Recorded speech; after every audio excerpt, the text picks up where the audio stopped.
Adoring crowds rush in and trap Pope Francis' motorcade the day he arrives.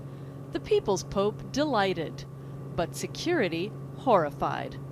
Just the first fiasco that has people here asking if Rio is prepared to host big events, including the World Cup finals next year and the Olympic Games in 2016. I think the infrastructure is not ready for such a big event. Rio's mayor says they're learning from the mistakes. We lost the first battles, but we're going to win the war, he says. The way police handled protests outside one papal event also has people worried. There were violent clashes and tear gas, a repeat of scenes we've been seeing for weeks over frustrations with the government.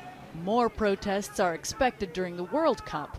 Beyond that, there's the question, how will police handle drunk, rowdy fans? Basic logistics were also a problem. A serious shortage of porta potties that ended up overflowing onto the streets. It's shameful, this woman shouts.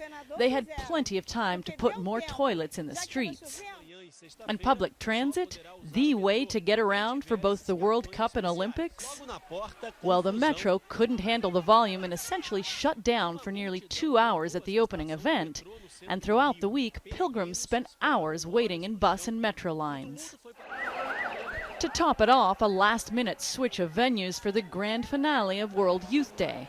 After heavy rains, organizers canceled a prayer vigil in the working-class suburb of Guarachiba and moved it to Copacabana Beach. Just look at this. This is literally a muddy swamp, and yet they were expecting up to 2 million pilgrims to camp out right here.